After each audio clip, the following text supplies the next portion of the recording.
से हमने चेस्टनट्स लिए और उसने हमें सारे के सारे जले हुए चेस्टनट्स पकड़ा दिए। फूड ऑर्डर किया और एक्सपेक्टेशन के अकॉर्डिंग सबसे पहले उन्होंने हमें मोटी सी डबल रोटी ला के दे दी और ये आज गर्म थी, आज ये ठंडी नहीं थी। अस्सलाम वालेकुम, मैं हूँ सुंदुस और इस वक्त हम बाकू में मौजूद हैं और आज हमारा यहाँ पे है 6th डे यानी कि second last day in Baku. और इस वक्त हम जा रहे हैं यासिल बाज़ार। यासिल बाज़ार एक ऐसी जगह है जहाँ पे आपको बहुत ज़्यादा फ्रूट्स और लोकल जिसे कहते हैं चीज़ें मिलती हैं और जिसे आप कह सकते हैं कि होल सेल मार्केट पे। ये एक हाइपर पांडा टाइप चीज़ नहीं है, ये एक ओपन एयर बाज़ार है और यहाँ पे जो लोकल्स होते हैं वो भी ला के अपनी चीज़ें बेच सकते हैं। तो यहाँ पे जाने के लिए हमने बोल्ट की ऐप से हमने बोल्ट की बुकिंग की है, टैक्सी की, और उसने हमसे 7 मन्नत का रेंट हमारा फिक्स हुआ है और वो देखे बस अब हम जा रहे हैं जी यासिल बाज़ार की तरफ। यहाँ पे जब आप स्ट्रीट्स वगैरह में वैसे फिरते हैं तो यहाँ पे बहुत ज़बरदस्त चीज़ें आपको फ्रूट्स और इस तरह की छोटी छोटी जैम मामलेट्स की जो लोकल्स ने खुद बनाए होते हैं और वो सेल कर रहे होते हैं सड़क पे स्टॉल बनाकर, तो वो बहुत ज़बरदस्त आपको लगते हैं। तो मैंने रिसर्च की तो उसका मेरे पास रिज़ल्ट यही आया कि यहाँ का जो एक ये यासिल बाज़ार है, आप यहाँ पे ऐसी चीज़ें बहुत ख़रीद सकते हैं और बेसिकली लोग यहाँ पे जो लोकल्स हैं वो शॉपिंग के लिए इसी जगह को चूज़ करते हैं। तो सोचा आज क्यों ना यासिल बाज़ार की विज़िट किया जाए। तो बस इस वक्त अब हम पहुँचने वाले हैं, ऑलमोस्ट हमारे फ्लैट से ये 10 to 12 मिनट्स का था ड्राइव और ये इस वक्त हम यासिल बाज़ार पहुँच चुके हैं। चलें जी अंदर चलते हैं और देखते हैं यहाँ पे क्या है। इस वक्त बाकू में 11 बजे का टाइम है मॉर्निंग का और इस वक्त यानी कि लोकल बिज़नेस बस स्टार्ट हो रहा है, तो सब बहुत ही फ्रेश और नीट लग रहा है। चलें जी अंदर की तरफ चलते हैं और देखते हैं कि बाज़ार में क्या चीज़ें हैं। जब भी आप यहाँ पे बाज़ार में एंटर होते हैं तो जो सबसे पहली चीज़ जो मैंने नोटिस किया वो आपको इतनी फ़्रेश वाइब्स आती हैं कि आपको चारों तरफ फ्रेश चीज़ें नज़र आती हैं। अब जैसे ये देखें कि ये एक वो बुके टाइप बंच था ग्रास का और उसमें फ्लावर्स लगे हुए थे और आप जहाँ नज़र उठाते हो आपको फ्रेश फ्रूट्स फ्रेश चीज़ें और यही सब कुछ नज़र आता है। अच्छा ये अब नीचे आप देखें लोकार्ट पड़ी है, ये मैंने मिडिल ईस्ट में कहीं नहीं देखी लेकिन पाकिस्तान में ये एक पर्टिकुलर सीज़न में आती है। तो इसी तरह बहुत सी ऐसी चीज़ें हैं जो पाकिस्तान में होती हैं लेकिन मिडिल ईस्ट में नहीं होती और यहाँ पे थी। अब ये एक जिसे कहते हैं स्टॉल है कि यहाँ पे इन्होंने मुरब्बे डाल के घर के रखे हुए हैं और वो लेडी बैठी हुई थी और वो मुझे बाकायदा बता रही थी कि ये इस चीज़ का है मुरब्बा और ये इस चीज़ का। जब उन्होंने मुझे देखा कि मैं काफ़ी क्यूरियोसिटी से उनसे सारा कुछ पूछ रही हूँ तो उन्होंने मेरे से पूछा भी ना कि आप कहाँ से बिलोंग करती हो। तो मैंने उन्हें बताया कि मैं पाकिस्तान से, तो उन्होंने आगे से कहा आज़रबाईजान पाकिस्तान बरादराना इस तरह से करके उन्होंने मुझे बताया। तो मैंने कहा शायद वो ये कि वी हैव गुड रिलेशंस, तो इस तरह से वो मुझे कहना चाह रही हैं। यहाँ से फिर आगे गए तो आगे ये एक स्पाइसेस की उन्होंने स्टॉल लगाया हुआ था। आज़रबाईजान की चाय जो है वो बहुत ज़बरदस्त बहुत मशहूर है, तो ये डिफरेंट फ्लेवर्स की चाय वगैरह इन्होंने पता नहीं अभी होममेड हैं या फार्म्स में इन्होंने उगाई होती हैं, ये क्या इनका सीन है कि यहाँ पे बहुत ज़्यादा चाय पी जाती है और बहुत ही मशहूर है। अच्छा अब ये एक अखरोटों का स्टॉल है सिर्फ ड्राई फ्रूट का, इनके पास 12 से 15 किस्म के सिर्फ अखरोट पाए जाते हैं। ये आप देख सकते हैं कि उन्होंने निकाल के रखे हुए हैं और साथ ये अनार के हैं और अनार का भी यही सीन है। यहाँ पे मोस्टली स्टॉल्स का यही सीन था कि किसी ने बस एक ही तरह का फल रखा हुआ है और उसकी 7 से 8 किस्म का उन्होंने रखा हुआ था वही फल। तो ये एक बहुत ज़बरदस्त यहाँ पे बाज़ार है कि आप जहाँ पे एंटर होते ही आपको सिर्फ फ्रेश चीज़ें नज़र आती हैं। अभी जैसे आप स्ट्रॉबेरीज देख सकते हैं और ये एक पिकल्स का स्टॉल है और ये एक होम बेस्ड बिज़नेस था और वो लेडी यानी कि वो बता रही थी कि मैंने खुद बनाए हैं। अब ये इसी तरह ये अनार का स्टॉल है और यहाँ पे आप देख सकते हैं कि कितनी टाइप के अनार पड़े हुए हैं और सारे सिर्फ अनारों का ही स्टॉल है ये। यहाँ पे लोग काफ़ी जेनरस थे और ये एक स्टॉल पे तो वो जिसे कहते हैं कि चाबी वाला अखरोट, जो पाकिस्तान में भी मैंने यही सुना है, तो ये भी हमें वही कह रहे थे कि ये इस की से खुलेगा और बाकायदा इन्होंने हमें फिर ये टेस्ट भी करवाया और ये वाकई मैंने पहले नहीं खाया था कि काफ़ी स्वीट सा इसका फ्लेवर था और इसको वो यही कह रहा था कि ये अखरोट है और ये सिर्फ और सिर्फ चाबी से ही खुलेगा।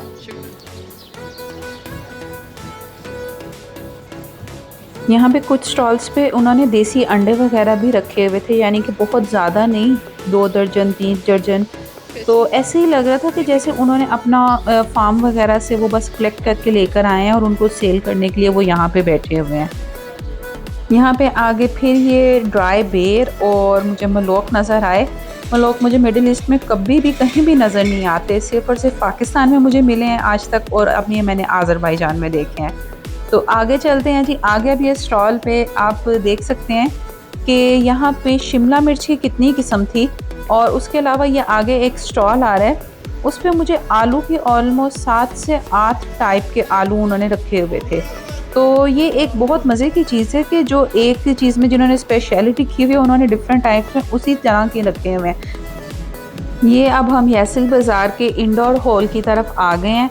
एक इसका आउटडोर मार्केट थी और एक इंडोर मार्केट थी, और यहाँ पे ज़्यादातर जो मुझे है ना टर्किश हलवे, जो टर्किश मोस्टली होते हैं, और चाय की चीज़ें और ड्राई फ्रूट्स, इस तरह की चीज़ें, स्पाइसेस वगैरह बहुत ज़्यादा लग रहे हैं। और यहाँ पे जो एक स्पेशल चीज़ मैंने नोट की है वो ये है कि जो टर्किश डिलाइट्स मोस्टली मैंने देखे हैं कि ये टर्किश स्वीट्स हैं, वो यहाँ पे बहुत ज़्यादा सेल हो रही हैं।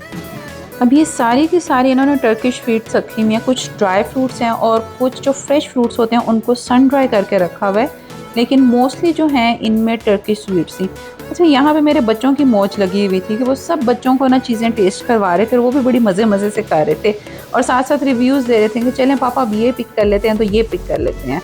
अब ये देखें, ये सारी की सारी टर्किश स्वीट्स हैं, और मैंने बाकायदा इनसे पूछा भी कि जब हमने परचेज़ की तो मैंने इनसे पूछा भी कि ये सब कहाँ से आता है, तो उन्होंने यही कहा कि मेनली जो है ना इनमें टर्किश स्वीट्स हैं कि टर्की से आती हैं, और फिर यहाँ पे सेल वगैरह की जाती है। हाँ, जो फ्रेश फ्रूट्स हैं जैसे पाइनएप्पल, मैंगो और इस तरह के जो फ्रेश फ्रूट्स को सन ड्राई करके वो सेल करते हैं, तो वो यहाँ के हैं मोस्टली। उसके अलावा यहाँ पे ये बहुत ज़्यादा ज़बरदस्त चीज़ थी कि चाय बहुत ही किस्म की यहाँ पे पाई जाती थी, और वो हर सर दर्द से लेकर माइग्रेन तक वो हर तरह की चाय आपको बता रहे थे कि इस प्रॉब्लम के लिए आप ये लें और इस प्रॉब्लम के लिए आप ये लें। ये अब आप देख सकते हैं कि एक ही जगह पे सन ड्राइड और ड्राइड फ्रूट के कितना उन्होंने ढेर लगाए हुए हैं। चलें जी, ये हमारा यासिल बाज़ार था, और बहुत ही ज़बरदस्त और ऑसम एक्सपीरियंस था यासिल बाज़ार का। और अगर आप बाकू आते हैं और अगर आप अपने लिए मीन्स ग्रॉसरी या कुछ इस तरह की चीज़ें ख़रीदना चाहते हैं, तो ये एक ऐसी जगह जो आपको शुरू में ही विज़िट कर लेनी चाहिए कि आप अपनी कंजप्शन की मोस्टली चीज़ें यहीं से परचेज़ कर लें। और दूसरा ये कि अगर आपने अपने साथ चीज़ें लेकर जानी है कि जैसे चाय वगैरह, तो बेहतर यही है कि वो आप यहीं से आके काफ़ी, यानी कि बहुत ज़्यादा आपके पास स्टॉल्स ऑप्शंस होती हैं, तो आप यहीं से आके ख़रीदें।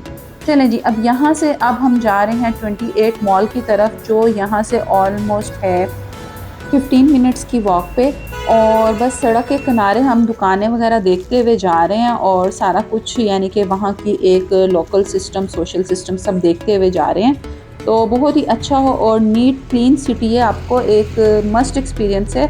अच्छा, आप यहाँ पे बहुत सारी यहाँ पे गाड़ियाँ देखेंगे कि जिनके ऊपर बोल्ट लिखा होता है या उबर ईज़ लिखा होता है, तो उनकी वो ये निशानी है कि वो गाड़ी जो है वो बोल्ट से इनरोल है, जो इनकी टैक्सी सर्विस है, या वो उबर से इन्वॉल्व है, जो उबर तो एक बहुत नॉन सर्विस है, तो उनसे इनरोल है वो गाड़ियाँ। आज़रबाईजान में जब आपने रोड क्रॉस करनी होती है, तो यहाँ पे तो ये एक प्रॉपर रूल है कि आपने ज़ेब्रा क्रॉसिंग से ही रोड क्रॉस करनी है, और नहीं तो आपको फ़ाइन वगैरह होगा। तो वो एक बहुत ही, यानी कि एक आप कहते हैं डिसिप्लिन्ड वर्क है कि आपने उसके अकॉर्डिंग ही चलना है कि सिग्नल कब ऑन होता है और कब ऑफ होता है। तो यहाँ से बस अब हम 28 मॉल की तरफ जा रहे हैं। 5 to 6 मिनट की वॉक है। बेस्ट फ्रेंड आपका जो है यहाँ पे गूगल मैप है, क्योंकि जैसे कि हमारे लिए भी एक स्ट्रेंज सिटी है और बिल्कुल नहीं जानते इसके बारे में, लेकिन गूगल मैप के थ्रू आप इजीली जो है वो अपना ट्रैवल कर सकते हैं एक स्ट्रेंज सिटी में भी। अभी आप देख सकते हैं कि कितनी ज़बरदस्त शॉप्स हैं, और डेकोरेशन बहुत ही ज़बरदस्त की होती है इन्होंने शॉप्स पे। और जैसा कि ठंड बहुत ज़्यादा है, और अभी अभी जिसे कहते हैं विंटर्स ख़त्म हुआ है, स्नो का सीज़न ख़त्म हुआ है, तो दरख्तों पे पत्ते बिल्कुल नहीं हैं, और वो अभी भी ना फुल विंटर्स का एटमॉस्फेयर दे रहे हैं। केनीज़ ये कहूँगी कि बहुत ही ज़बरदस्त लुक देते हैं, और एक जिसे कहते हैं ना कि परफेक्ट सिटी है विज़िट करने के लिए। अगर आप कभी भी इंटरनेशनल ट्रिप अपना प्लान करें, तो बाकू को अपनी लिस्ट में मस्ट रखिएगा। चलें जी, बातें करते करते बस अब हम ये 28 मॉल तक पहुंच चुके हैं, और उसके बाहर भी बड़ा बड़ा करके लिखा हुआ है कि 28 मॉल।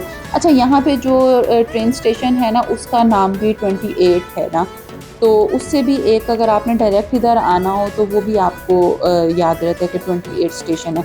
अच्छा, इसके सामने ना यूनिवर्सिटीज़ हैं और ये कुछ ओपन एरिया है और यहाँ पे स्ट्रीट फूड बहुत ही ज़बरदस्त किस्म का है और मुझे बिल्कुल सामने सिमित नज़र आ रहे हैं। तो इंशाल्लाह मॉल से वापसी पर सिमित ट्राई करेंगे।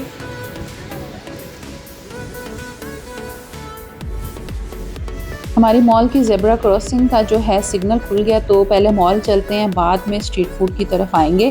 तो अभी पहले मॉल की तरफ चलते हैं और यहाँ भी एक बहुत ज़बरदस्त सिस्टम है। जैसे कि मैंने पहले भी बताया कि आपने ट्रैवल करना है, वॉक पे पैदल करना है, तो आपने जो है ज़ेब्रा क्रॉसिंग से करना है और आपने अपने सिग्नल के खुलने पे ही जाना है।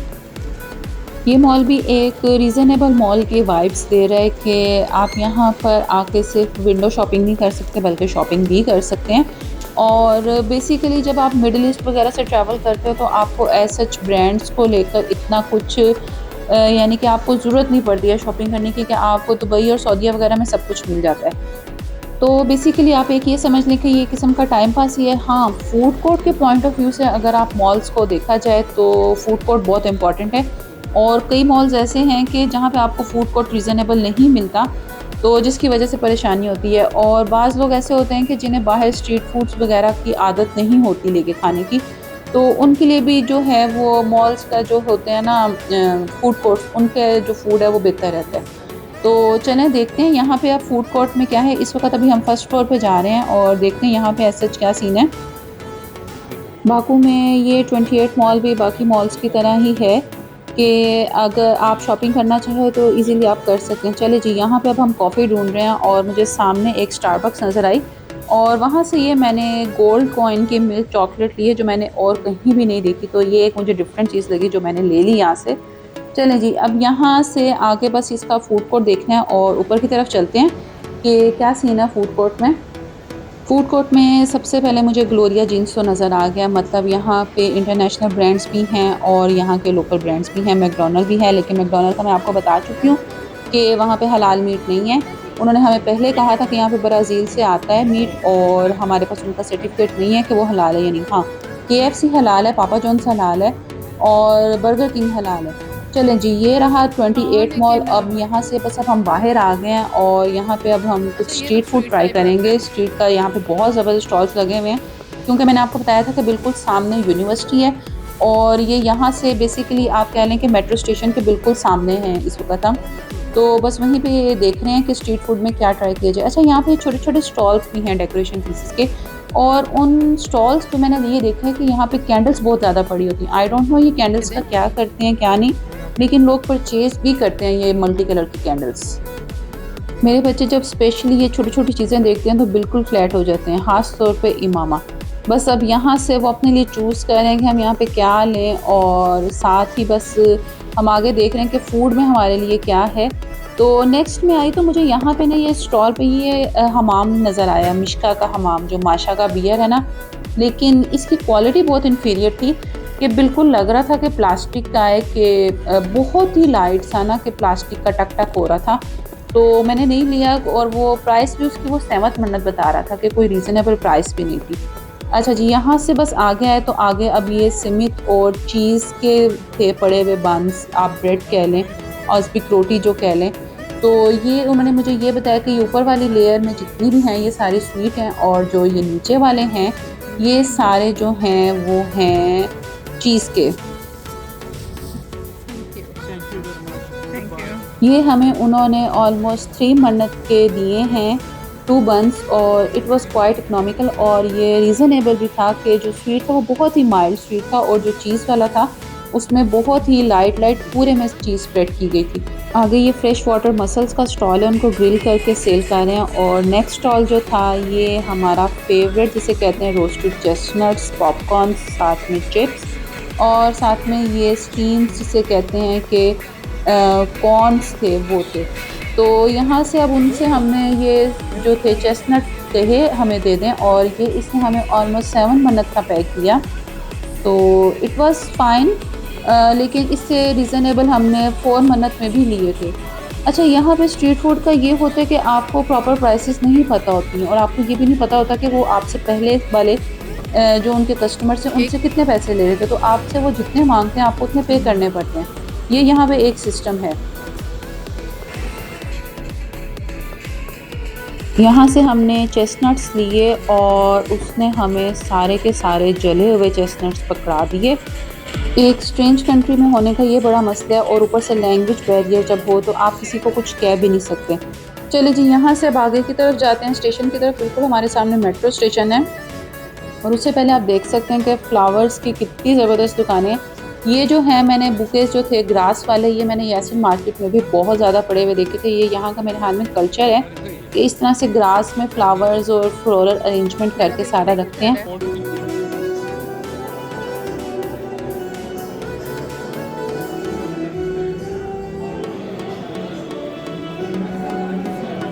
यहाँ पे भी अज़रबैजान में भी ये कल्चर है कि जिन्हें म्यूज़िक आता है वो इस तरह म्यूज़िक बजाते हैं और आप अगर उनकी पैसों से हेल्प कर दें तो वो थोड़े से खुश हो जाते हैं। चलिए जी, यहाँ से अब हम आ गए हैं बाकू बुलेवार्ड पे और यहाँ पे बीच पे जाने का प्लान है। बीच तो नहीं कहूँगी, समंदर पे जाने का प्लान है क्योंकि यहाँ से डीप सी है और यहाँ पे बीच का किनारा नहीं है। और ये इस वक्त हम कैस्पियन सी पे जा रहे हैं और इस वक्त शदीद ठंड है। अच्छा, बाकू जब आप आते हैं इस वक्त ऑलमोस्ट फरवरी का एंड और मार्च का फर्स्ट वीक है। आप जब भी बाकू आएँ इन सीज़न में तो आप लेयर्स अपनी जो हैं कम से कम 3 से 4 सोच के आएँ कि आप नीचे पहनेंगे, फिर ही आप आउटडोर में फिर सकते हैं, वरना आपसे नहीं फिरा जाएगा। और आपके लिए जो नोज़ कवर है, कैप है और आपके ग्लव्स हैं, ये तो मैंडेटरी हैं। तो इसके अलावा अगर आप अपने प्रिकॉशंस रखना चाहें या तो वो फिर आप देख के ही ट्रैवल करें इस सिटी का, क्योंकि यहाँ पे हवा बहुत शदीद और बहुत ठंडी होती है। तो उससे बचने के लिए ये आपकी इतनी लेयर्स होना तो बहुत ज़रूरी है। इस वक्त यहाँ पे ऑलमोस्ट 5:30 टू 6 PM का टाइम है और सूरज अभी तक नहीं डूबा है यहाँ पे। अच्छा, सनसेट भी जो है ना वो थोड़ा सा लेट होता है और जिसे कहते हैं कि अंधेरा तो ऑलमोस्ट होता है, ऑलमोस्ट 8 o'clock होने के करीब होते हैं तो उस वक्त अंधेरा होता है। और ये आप देख सकते हैं कि फ्लेम टावर्स का और सूरज का कितना ज़बरदस्त सीन लग रहा है। और अभी यहाँ से एक टीम भागती हुई गई है और उन्होंने बिल्कुल बस लाइट से कपड़े पहने हुए थे, वो फुल जॉगिंग कर रहे थे। आई थिंक वो कोई गेम वगैरह के लिए ट्रेन कर रहे हैं और इसलिए वो इस तरह से जा रहे हैं। अच्छा, ये बिल्कुल सामने आप देख सकते हैं कि क्रिसेंट होटल भी है और ये बाकू बुलेवार्ड और वो बिल्कुल सामने पोर्ट बाकू भी है। और इसके अलावा अच्छा, थोड़ी सी ना जिसे कहते हैं कि लोगों की यार्ड्स वगैरह भी खड़ी हुई हैं, कुछ प्राइवेट यार्ड्स लगती हैं और कुछ यहाँ की जिसे कहते हैं कि बिज़नेस पॉइंट ऑफ व्यू से यूज़ होने वाली यार्ड्स भी लगती हैं। इस वक्त जो कैस्पियन सी है वो बहुत ही पीसफुल है और आप देख सकते हैं इसका पानी बिल्कुल ग्रेइश है, ब्लूइश बिल्कुल नहीं है। अच्छा, ये इसके एक तरफ तो जो है वो ईरान लगता है, एक तरफ अज़रबैजान है, एक तरफ किर्गिस्तान है और एक तरफ आई डोंट नो कौन सा है, लेकिन ये बिल्कुल लैंडलॉक स्टेट्स के बीच में पाया जाता है ये सी। अच्छा जी, यहाँ पे अब 10-15 मिनट बैठने के बाद प्लान ये बना कि बच्चों ने डेनीज़ मॉल जाना है। डेनीज़ मॉल में जो उन्होंने स्लाइड देखी थी जो 2nd और 3rd फ्लोर से नीचे आती है, बच्चों ने वो लेनी है और फुल ज़िदें ऑन है उनकी। और यहाँ से हमने गूगल मैप पे चेक किया कि डेनीज़ मॉल वैसे तो बिल्कुल सामने नज़र आ रहा है, लेकिन यहाँ से उसकी वॉक जो है वो ऑलमोस्ट 25 to 30 मिनट्स की है। It's up to your speed. तो अब इस वक्त फुल ठंड में हम नोज़ वगैरह कवर करके डेनीज़ मॉल की तरफ बस जा रहे हैं कि बच्चों ने वो स्लाइड लेनी है जो 2nd फ्लोर से या 3rd फ्लोर से उन्होंने चूज़ करनी है। यहाँ पे इस वक्त शदीद ठंड है और हवा बहुत तेज़ चल रही है और जब आप चलते हैं तो आप नोज़ कवर करके चलते हैं और जब आप नोज़ कवर करके चलते हैं तो आपको ऑक्सीजन जो है वो कपड़ा आगे नाक के होने की वजह से कम आती है, जिसकी वजह से आपको सांस भी बहुत ज़्यादा चढ़ता है। तो ये सब चीज़ें देख के ही आप अपना बाकू का आउटडोर ट्रैवल प्लान कीजिएगा। चलें जी, डेनीज़ मॉल हम पहुँच चुके हैं और ये रही वो स्लाइड जिससे बच्चों ने कहा है जी हमने स्लाइड लेनी है। और ये आप देख सकते हैं कि ये 2nd फ्लोर से ब्लू वाली आ रही है और पिंक वाली जो है वो माशाल्लाह से 3rd फ्लोर से आ रही है। तो अब बच्चे अपने पापा के साथ ऊपर चलेंगे, अहमद इमामा, मैं नीचे मेन एंट्रेंस पे रुकी हूँ जहाँ से उन्हें मैंने पिक करना है कि एक पेरेंट नीचे रुके और एक पेरेंट ऊपर लेकर जाए उनको। अच्छा जी, अब इसकी कॉस्ट जो है वो आई थिंक 8 to 11 मन्नत है पर चाइल्ड। और चाइल्ड की भी उन्होंने हाइट रखी हुई है कि हाइट के अकॉर्डिंग वो देखते हैं कि बच्चा स्लाइड लेने के लिए है भी या नहीं। लेकिन मेरी तो नज़र में तो मैं बिल्कुल भी इसके हक़ में नहीं थी कि बस बच्चों की ज़िद के आगे हार मान ली। ऊपर से मुझे एक बच्चे का शोर आ रहा है और ये इमामा आ गई और इमामा वाज क्वाइट शॉक्ड और काफ़ी परेशान वो लग रही है जब वो आई है। और मैंने तो उसको बुलाने की कोशिश की है लेकिन बस वो थोड़ी सी घबराई हुई सी लग रही है। और अब पीछे से मुझे अहमद का भी शोर आ रहा है और ऐसे लग रहा है कि जैसे वो भी आ रहा है। तो देखती हूँ कि उसका क्या रिएक्शन आता है। और ये अहमद भी आ गया, लेकिन अहमद काफ़ी खुश है। अहमद इमामा की तरह बिल्कुल नहीं घबराया। चलें जी, उनका एक्सपीरियंस अच्छा हो गया, लेकिन बच्चों के लिए मुझे ये अभी भी डर ही लग रहा था। अब यहाँ से बच्चों ने स्लाइड ले लिए, चलें जब बस चलते हैं। और इस वक्त अब हम आए हैं जी बाकू के जो ओल्ड टाउन बाकू है उधर आए हैं। और ये बिल्कुल बाकू बुलेवार्ड के बिल्कुल सामने आपने रोड क्रॉस करनी है अंडरग्राउंड, वो आप देख सकते हैं गूगल मैप पे, और वहाँ से आप इधर आ सकते हैं। इसके मैं पहले भी बता चुकी हूँ कि डे 1 या डे 2 हमने यहीं पे विज़िट किया था, लेकिन वो डे टाइम था और इस वक्त यहाँ पे रात का टाइम है। तो यहाँ पे इस वक्त इसकी सीनरी बिल्कुल ही डिफरेंट लग रही है। यहाँ पे आपको बहुत ओल्ड बिल्डिंग्स मिलती हैं और ये एक बिल्कुल सामने हमाम है जिसके ऊपर पाइप सी जा रहे हैं गैस वगैरह के, और ये शायद बंद हो गया हुआ, अब फंक्शनल नहीं है।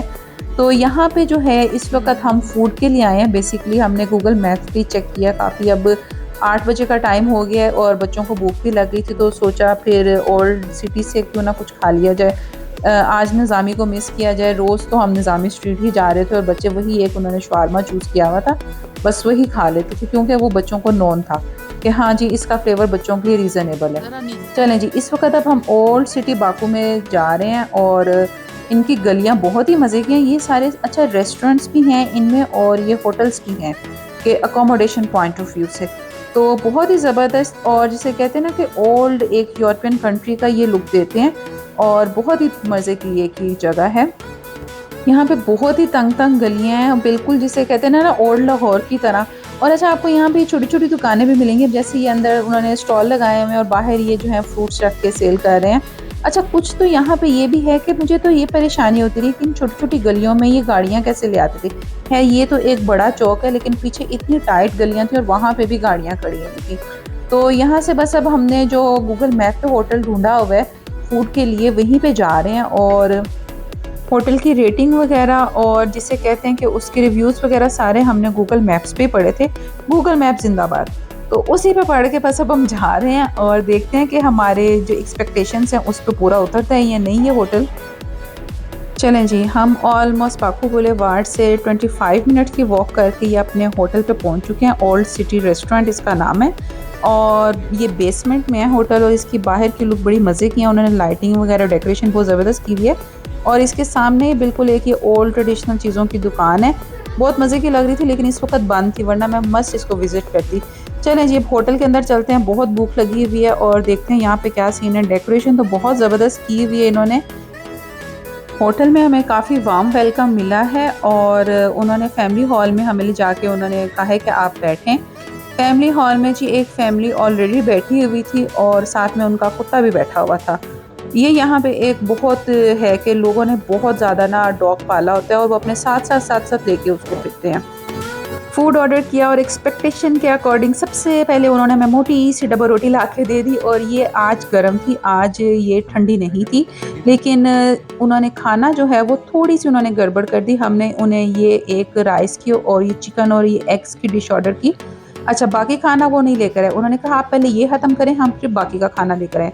ये एक बड़ी अजीब सी डिसअपॉइंटिंग सी चीज़ लगी थी कि आप सारा खाना एक साथ लेकर आए। शायद यहाँ पे अब ये कल्चर है या क्या है, लेकिन उन्होंने ये ला के हमारे सामने रख दी। उन्होंने कहा पहले इसको फिनिश करेंगे फिर बाकी खाना आएगा, और हम बैठे वेट करते रहे। अच्छा जी ऐसा भी होता है यहाँ पे। खैर बाकी हमने ये ग्रिल्ड चिकन ऑर्डर किया, ये भी एक नाइस चीज़ थी। अच्छा यहाँ पे ये टिक्का नहीं इसको कहते हैं चिकन को, बल्कि इसको कबाब कहते हैं। हमने अपनी तरफ से 3 कबाब ऑर्डर किए थे, लेकिन उन्होंने हमारे सामने 3 टिक्के के छोटे छोटे पीस ला के रख दिए और उन्होंने कहा इसको हम कबाब कहते हैं। चले जी, काफ़ी फूड का फ्लेवर अच्छा था। इसको मैं 10 आउट ऑफ 8 रेटिंग करूँगी। थोड़ा सा मिसकंडक्ट कह लूँगी कि वहाँ के जिसे कहते हैं कि जो सर्विसेज थी वो थोड़ी सी रीज़नेबल नहीं थी। बाकी फूड जो था उनका बहुत अच्छा था और बहुत इकनॉमिकल था। इस सारे फूड का बिल हमारा ऑलमोस्ट बना 35 मन्नत। चलें यहाँ से निकल के बस हम आगे आए हैं, और आगे उन्होंने चौक में जिसे कहते हैं ना आग लगाई हुई है और फुल सीन ऑन है, और चारों तरफ जो है आपको फॉरेनर्स और लोकल नज़र आ रहे हैं। और इसमें लोकल बच्चे जो हैं वो कुछ बाजीगरियाँ दिखा रहे हैं कि फायर के ऊपर से जंप कर रहे हैं। अब ये इनका पता नहीं क्या सीन है क्या नहीं, लेकिन ये एक बिल्कुल बाजीगर बने हुए हैं इस वक्त बच्चे। मेरे बच्चे तो इन बच्चों को देख के हैरान परेशान होकर साइड पर खड़े हुए हैं, और बल्कि फॉरेनर्स भी मेरे बच्चों को देख रहे हैं कि वो इतने परेशान क्यों हो गए इन बच्चों को देख के। और अहमद तो बिल्कुल ये कह रहा था मामा ये बेबीज़ बिल्कुल क्रेज़ी हो गए हैं। तो अब बच्चे ऐसे होते हैं, लेकिन अब हमारे बच्चे ऐसे नहीं हैं, तो ये एक डिफरेंट चीज़ है। लेकिन इन्होंने बहुत ज़बरदस्त किया हुआ है, आग लगाई हुई है और गर्माहट जो है फुल हो रही है और लोग यहाँ पे साइड पे खड़े हुए फुल एंजॉय कर रहे हैं। ये इसके इर्द-गिर्द सारे होटल्स हैं जो एक रेजिडेंशियल पॉइंट ऑफ व्यू से यूज़ किए जाते हैं और ये ओल्ड सिटी बाकू में है। चलें जी, यहाँ से बस इस वक़्त अब हम बाहर की तरफ चलते हैं और बाहर की तरफ रात के इस वक़्त ऑलमोस्ट 9 बजे का टाइम हो चुका हुआ है और वापसी के लिए भी हम जो है ट्रेन ही इस्तेमाल करेंगे, जो यहाँ की मेट्रो है, लोकल मेट्रो। और उसका जो वही मैं आपको पहले भी बता चुकी हूँ कि कार्ड हमने पहले ही बनवा लिया था और उसका पर पर्सन जो है वो 0.40 मन्नत जो है वो चार्ज करते हैं, तो वो एक क्वाइट इकनॉमिकल है। और ये वापस जाते हुए बस ये देखें कि बच्चे यहाँ पे इस वक्त जो है वो फुटबॉल खेल रहे हैं और मर्सिडीज़ को फुल ठोक रहे थे। चलें जी, यहाँ से अब ये आ गए हैं मेन पर, हम बाकू की ओल्ड वॉल की तरफ। और ये बिल्कुल एक लाहौर का, अगर आपने शाही किला देखा हो तो बिल्कुल उसकी वॉल की आपको कॉपी नज़र आती है कि ये बिल्कुल वैसा लगता है। बाकू की नाइट लाइफ जो मैं कहूँगी कि बहुत मज़े की है, लेकिन बहुत ठंडी है। तो आप ये सोच के आइएगा कि अगर आपने बाकू की नाइट लाइफ एंजॉय करनी है तो आपको साथ में विंटर को, यहाँ की सर्दी को, स्पेशली ठंडी हवा को भी हैंडल करना पड़ेगा आपको। यहाँ पे मैंने बाकू में ये बहुत चीज़ ऑब्ज़र्व किया है, स्पेशली रात के वक़्त, कि रात के वक़्त ये यहाँ पर अक्सर वो जो हमाम है बड़े, वो पानी के भर के रख देते हैं और उनमें नीचे आग भी जली होती है कि वो गर्म पानी जो है वो दे रहे होते हैं। अब ये पता नहीं कि आप लोकल्स भी गुज़रते हुए ले सकते हैं। और जैसे कि ये एक रेस्टोरेंट है, छोटा सा कैफ़े, और उन्होंने बाहर अभी हमाम भर के रखे हैं और उनमें आग भी जल रही थी। तो ये एक बहुत, मैंने ऑलमोस्ट हर रेस्टोरेंट के बाहर इस तरह से देखा है कि बहुत ही ज़बरदस्त ये एक चीज़ है जो इनके यहाँ की कल्चरल चीज़ है। चलें जी, ये बस अब हम दरवाज़े पे पहुँच चुके हैं, जो ओल्ड सिटी का दरवाज़ा है जहाँ से हम अंदर आते हैं, और ये हम मेन पे आ गए और ये बिल्कुल सामने हमारा मेट्रो है और साथ ही ये फ्लेम टावर्स हैं। ये हमारे मेट्रो का जो है वो स्टेशन रहा और उसके अंदर आर्ट गैलरी थी। चलें जी, अपनी दुआओं में बहुत ज़्यादा याद रखिएगा। ये था हमारा बाकू का डे 6। इंशाल्लाह आपसे नेक्स्ट व्लॉग में मुलाकात होगी। Don't forget to subscribe, share and comment my channel. अल्लाह हाफिज़।